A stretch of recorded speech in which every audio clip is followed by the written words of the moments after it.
everybody. You are in Pop's Place Kitchen. Good to see you on this Sunday afternoon. Great news. We have reached 269 subscribers. That's really awesome for me. I'm looking kind of, hey, let's put away the Christmas decorations kind of look, you know.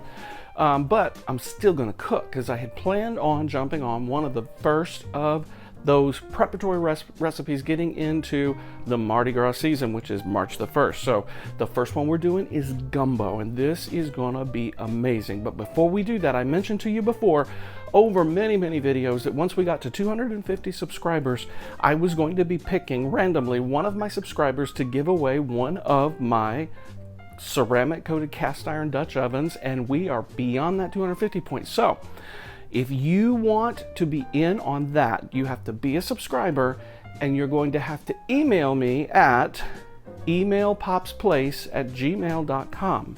That is emailpopsplace@gmail.com. I'm going to announce that over the next 4 videos that pertain to the Mardi Gras celebration. So you got to be a regular watcher, you got to be a subscriber, and you got to respond by email to give me a point of contact. And once we do that, we will randomly select one of those viewers, and we will send that cast iron Dutch oven to you. And if you didn't know, ceramic coated cast iron Dutch ovens, and no, it's not Le Creuset, and that really doesn't matter because it cooks really well. And let me just tell you, this Dutch oven, there's no staining in it. I've been cooking with this thing for years. There is no staining. It's amazing. It's a great pot. You're gonna love it. So anyway, I'm giving this away, but now here's the trick. Number 1, you have to be a subscriber.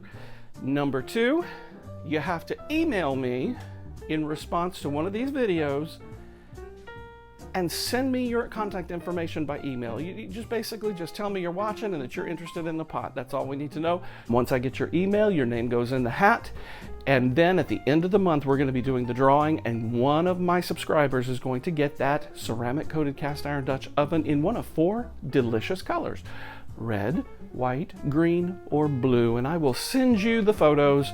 It will not be shipped from Poppy's house because privacy.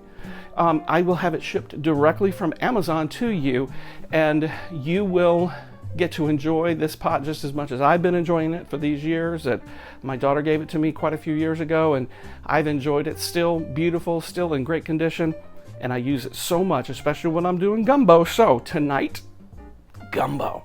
Now, with a caveat, I am a basic white boy. I do try my best, okay? But I lived in Louisiana. I'm not from Louisiana. These people know how to cook on a level that is like a whole nuffa level, is what I'm saying. It's like through the roof, if you know what I mean. So I'm gonna try to come as close as I can, and what I make is pretty good. I will tell you that I've never complained about it. I'll be eating it for a few days. There won't be any left, I can promise you that. So we're gonna make chicken and sausage gumbo. I don't put seafood in mine because I'm not a seafood person, but we'll do that. We'll do some beautiful, perfect white rice, and we'll have some cornbread, and that will be dinner tonight. So understandably, we're going to get into some ingredients and let you know what's going on there, but I appreciate you for dropping in. Thanks for stopping in on this lovely evening. As Poppy's been, let me just tell you, that's ugly because I'm taking down Christmas today, and you don't need to be cute when you're taking down Christmas. You know what I mean?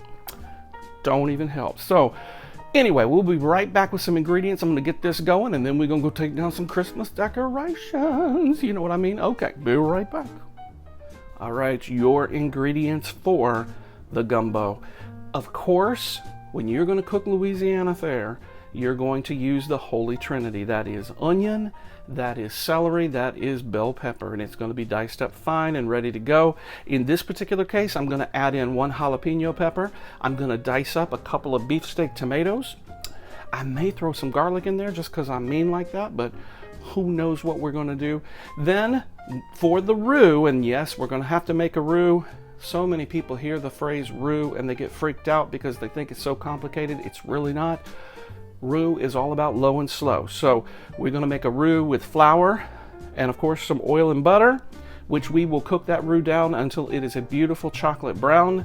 Then the meats that we'll be adding to that we will have our andouille sausage, which this is all I can get in the great state of Florida, pretty much, other than like Hillshire Farms or something like that. I have chicken breasts because my store was sold out of chicken everything, and literally the only pack of chicken thighs that they had was like $12. I'm like, no way. So I got a couple of chicken breasts and paid a little more for these, but they're like, I don't know, $7. I'm a cheapskate. You're gonna figure that out. Anyway, so our seasonings, we have Tony Chacher's Creole seasoning. I have cayenne pepper right back there. You may not be able to see it, but I have a bottle of lager style beer. I've got a quart of chicken stock that we're going to use. There's my rice, there's some butter. All of this is going to come together and make an amazing gumbo that you are going to love. The first thing we're going to do is jump in and dice some vegetables, because the last thing you want is your roux to burn while you're still chopping veggies. So we're going to jump on that first thing, and I will come back as we're dicing these up. Okay, first we're dicing up our bell pepper. I'm going to slice these. Just slice the sides off. Try to avoid knocking the seeds into the mix, because I definitely don't like that. Although the seeds aren't going to hurt anything, they're just not the most palatable part of the pepper.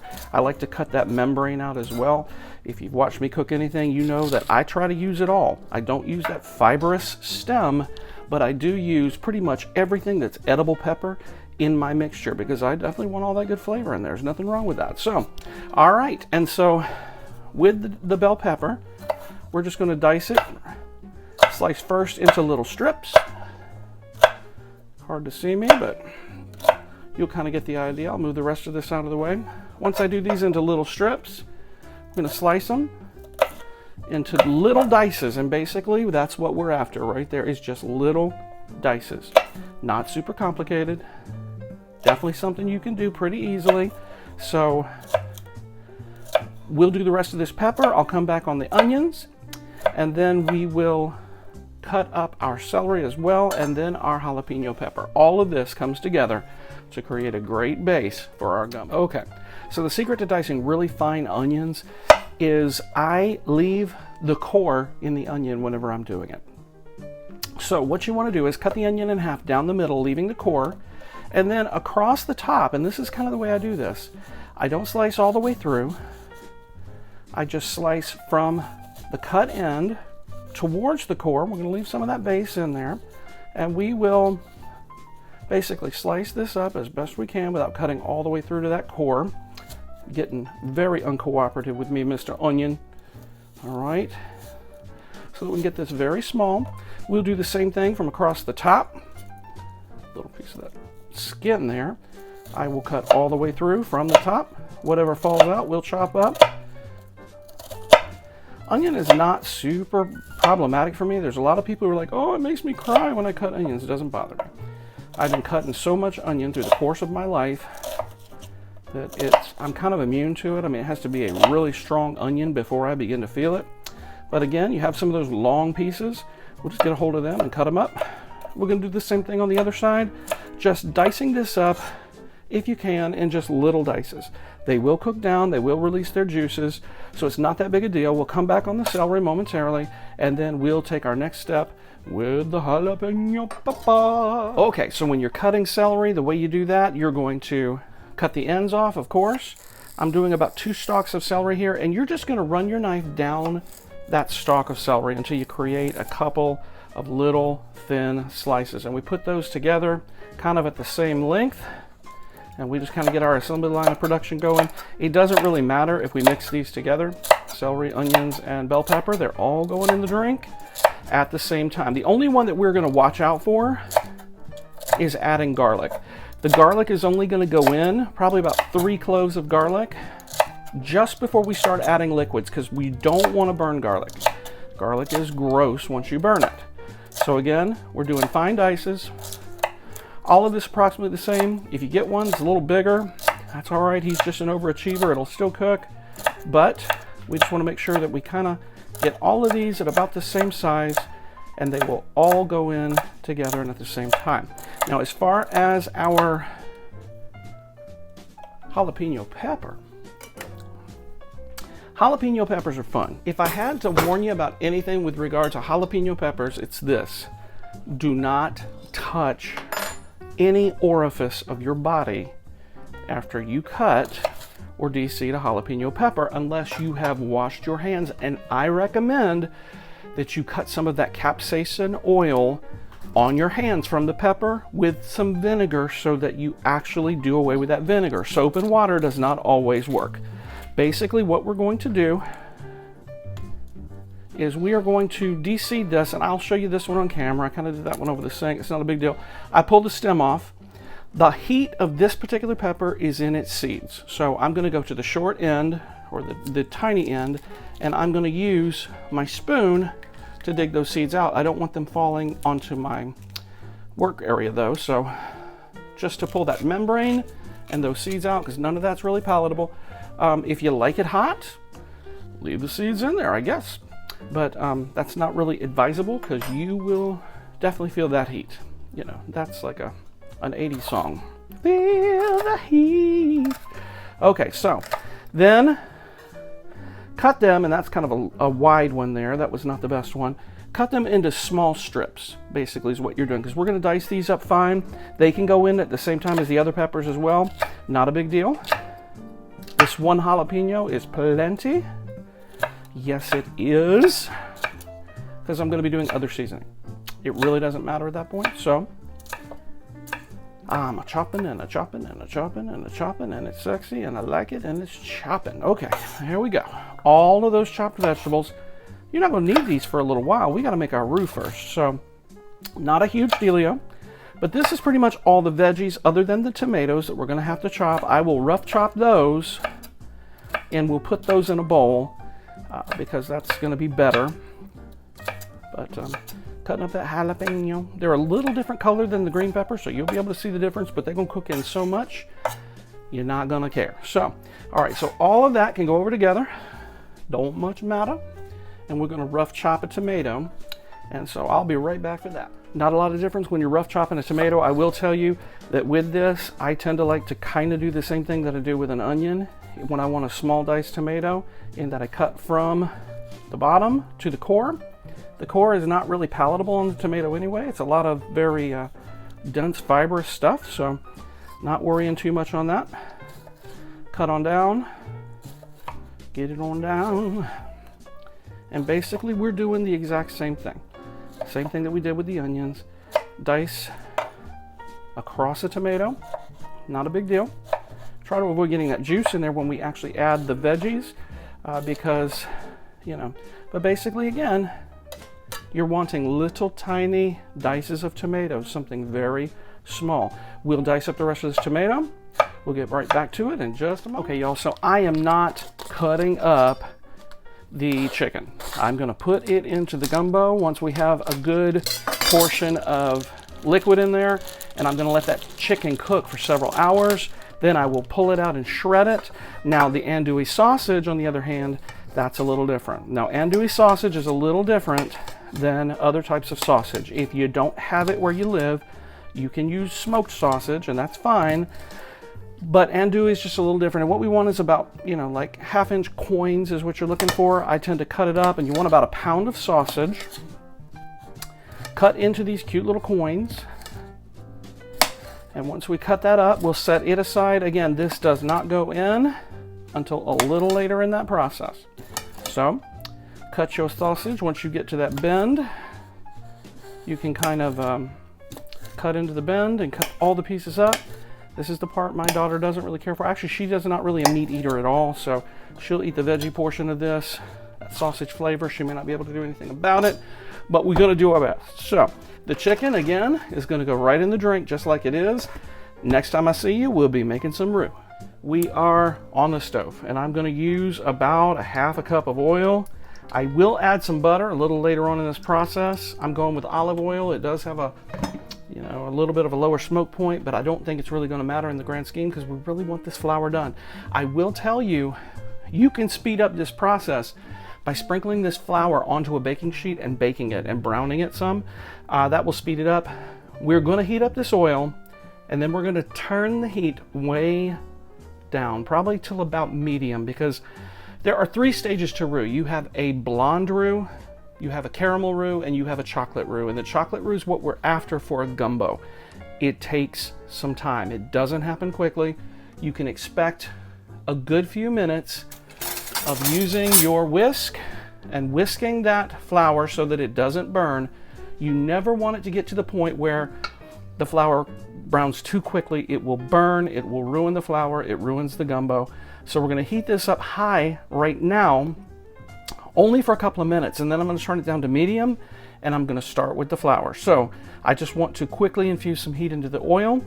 Thankfully, these cast iron pots are really good for holding heat and keeping a consistent temperature even when the burner turns off. So that's kind of what we're after. So I'm beginning this process. Oil looks good.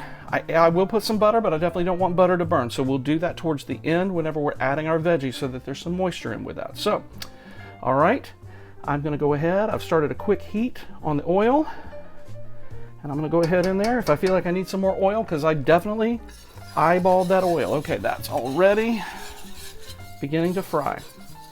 I don't know if you can see that. We'll come just a little bit closer, how about? That's nice. So that roux in the beginning is that beautiful caramel roux. And what we want, or not caramel, excuse me, blonde roux. And we want to cook this very low, very slow. I don't know if I can get you into viewing that pot a little better. You can't really see it. We want to begin to cook this, and you don't leave this roux alone. You never leave the roux alone. Not joking. Make sure you know the speed at which that is changing color. We will come back as this begins to brown, and I'll show you kind of the different stages of your roux while you're cooking. Okay, I don't know if you can see that it's kind of browning up a little bit. It's nowhere near ready. We're getting to the point of coffee with a little too much cream, and that's one of the first stages you're going to get to. You're almost at that caramel color now. So beautiful. It's getting really hot. Okay, so we're about at the phase of melted chocolate. We're going in with our vegetables, and those veggies are going to release their liquid. It's going to be great. We're going to stir those in. Again, I'm not putting that garlic in there right now. We definitely don't want that. And we're going to stir this into the roux and let those vegetables cook and begin to release their juices. Look how delightful. One of the last pieces we'll do is to put the garlic in here, and I will do that momentarily. I may add just a little more cooking oil just to make sure everything's going good there. Definitely don't want it to get too dry, but we're going to let that continue to cook just a little while we cook those veggies. Okay. Sexiness abounds. I don't know where my bottle opener is, so I have to get a substitute because we're going to use some beer momentarily here. We got our vegetables cooking in there and softening up. Let's make sure we got a good look there. Looks very nice. Everything cooking. Now again, all this is going to cook about 3 hours, so we don't have to be fully cooked through. We're just getting our vegetables started in this. I am going to add the equivalent of about 3 cloves of garlic in here. As I said, that will burn quickly. We don't want it to go too long in this hot oil, so just long enough to get fragrant, just like so. And then I'm going in with about a bottle of beer. Now, that's step one. That beer, we want it to boil enough to get the alcohol out of it. We don't want alcohol in the gumbo, but, ooh, I can smell that alcohol. I'm getting that contact high. That's what I'm talking about. Okay. Y'all seeing what I'm seeing? Look at how amazing. We're gonna let that come to a nice boil. Now that's super duper thick right now because we haven't put enough liquid in that. When I put that quart of chicken stock in there, that's gonna be a different animal, different beast altogether. All right, got it ready. I definitely want it to come to a boil. Now this, I may not have let that roux get dark enough. If not, we got a secret weapon in that we can actually use Kitchen Bouquet browning sauce and brown that up just a little bit. We did get a good roux. Probably should have let it go a little further, but I didn't want it to burn, and I knew I was making a big batch. So we'll just go ahead with that. Let that cook in. And when we come back, I will add our beautiful tomatoes and our chicken stock. So don't go away. All right, so I'm gonna go ahead and add the tomatoes. We got this cooking down. Looks really nice. Look how sexy, y'all. This is what I'm saying. So now some people don't put tomatoes in gumbo. If that's you, it's all okay. You be you, you be happy. I put them in there because I like them. I also add okra, but I add it a little later on. Now, I'm gonna do the frozen okra, but the reason that I add it later on, I don't want this to be too thick. I have a quart of chicken stock here, but I've got an extra quart on the side. The whole point of that is we want to be able to adjust the thickness of this mixture as we go. So there's base, and again we've got onions, bell pepper, jalapeno pepper, celery, tomato, and garlic in a roux that we made ourselves with flour and oil. I will add some butter in this a little later on, and we will add our chicken stock in just a moment. But again, I want that beer to continue to cook off. I definitely don't want that to be the predominant taste that we taste here, so give it just a few. Now I'm gonna add my chicken stock. Now, can you make your own chicken stock? Sure, you can add your own chicken stock, make your own chicken stock. I wish I had time to do that right now. Unfortunately, I do not. Now, as I mentioned, we are going to have cornbread with this. We're gonna have rice with this. So now if you notice, we thinned this up quite a bit by adding that quart of chicken stock. Don't fret over it because it's going to cook down quite a bit over the course of the next couple of hours. We are at 5 o'clock. I probably won't be ready for dinner until 7, and that's okay because everybody won't be in the house until after then anyway. But the next time I come back will be to put together rice. I will tell you that I'm going to go ahead and add my sausage because I want those to cook in. The other thing that I'm going to do is I'm going to add my chicken. Now I'm putting these, as I mentioned, whole breasts into this soup, and I'm just going to let them cook, and then when it's time, they're going to release their juices, they're going to do their thing, and when it's time, they will begin to shred up the right way, exactly the way we want them to shred up. I'm not going to season this until we get to the end because I don't want to overdo anything. So you can come back with me later and I'll explain to you the how and the why of that, but I definitely don't want to go too crazy because we're doing a couple of different kinds of seasoning here, and I want to make sure it tastes good. And we're going to taste as we go so that we know that it tastes good. So I'm turning up the heat just a tiny bit. I'm putting the lid on my pot, and we'll be back in an hour and a half to look at it again. Okay, so now we're about the business of this chicken, which we put in there, and we just allowed this to cook right in the gumbo. So I'd let this cook for the better part of an hour now, and all I'm just doing, just using a fork and a knife and just kind of shredding that chicken up. It's amazing what it does. I can't even begin to tell you where we're at with the flavor of this. I haven't even put any seasonings in it, and I already tasted it, and yes, it's good. Even without seasoning, it is good. So we love it. I'll get the sausage out of there, but y'all look at this. Look at these vegetables, how they have cooked down and beautiful. Look how beautiful they are. They're fabulous. Okay, so I don't like using frozen okra, unfortunately. It is a necessary evil in this situation because we don't have any fresh okra around. I've been to the local farmer's market and fruit stands. What is the benefit of the okra? The okra will cook in. It will be a thickening agent in the soup, which is really nice. In the gumbo, that is. Now, at any rate, it's going to be fabulous. So, all right, so we've got that gumbo cooked in there. Okra cooked in there. I don't know if you can see it. I'm going to get past this plate so you can kind of see what we're doing. But, y'all, this is going to cook in beautifully. It's going to be an amazing pot of gumbo. And once it cooks down and thickens up just a little bit, y'all, this is the stuff we dream about. Okay. So I'm going to go ahead and add my seasonings. We're not yet back to a little low boil, but this is cooking down really nice. So I'm going to do about 2 teaspoons of my mixture of salt, pepper, and garlic powder. Not too much, just enough to give it some wump. I'm going to come in with a generous bit of Tony Chacher's Creole seasoning. That adds a nice spice. It also adds a little bit of salt, so you don't want to go crazy. Now I have cayenne pepper here as well. Again, we don't want to go too crazy, but we definitely want a little bit. Oh, there went the lid.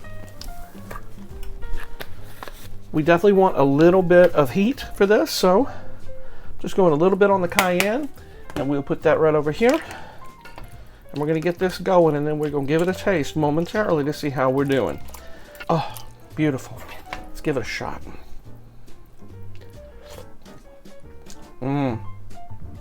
Y'all. Oh, heavens to Murgatroyd. When this cooks down, it's got just the right amount of heat. It's just got the right amount of yum. Oh my goodness. Y'all, I can't even go into it. It's amazing.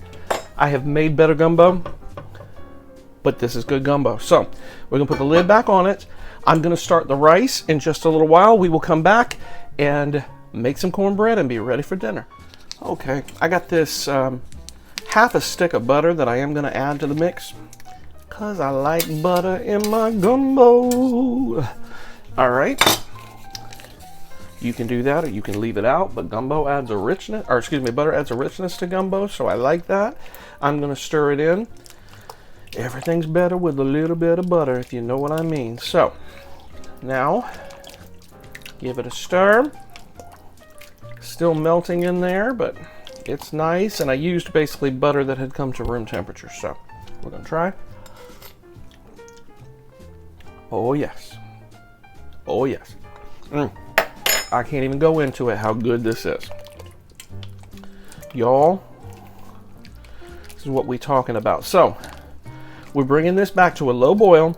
When it comes back to a low boil, it will begin to thicken up because of the okra that's now in it, and we'll be ready to eat. So Poppy made the gumbo, baby, and I'm just gonna tell you, it ain't the best I've ever made, but it's really good, because oh my, y'all, you see the steam coming out? Looky. Poppy got a cookie. Look at that. Oh. Perfect rice, perfect gumbo. It is so good. And cornbread, y'all. Cornbread, this is the business. Oh, I hope you're gonna try it. I hope you're gonna like the Pop's Place YouTube channel. I hope you're gonna subscribe. Tell your friends, share the link, let people know. All the way until March the 1st, we're gonna be doing recipes about and surrounding the Mardi Gras theme. So we're still gonna do red beans and rice. Gotta remember now, I did bread pudding way back. We're gonna do red beans and rice. We're gonna do several, and I don't remember them right offhand, but I've got 4 of them that we're gonna post. I'll throw them up here on the screen so you can see them. Quite a bit of good stuff coming. You're gonna enjoy it, you're gonna love it. Oh, we're doing beignets, I know that. Gonna make some beignets, so be a part of it. Don't miss out. Thank you for subscribing, for liking, and for being a part of the Pop's Place community. We appreciate you. And don't forget, if you're interested in that pot, you're one of my subscribers, you're interested in the ceramic coated cast iron Dutch oven, make sure you email me, email popsplace@gmail.com, and make sure your hat's in the ring so you got an opportunity too. We'll talk to you soon. Thanks a lot. Bye-bye.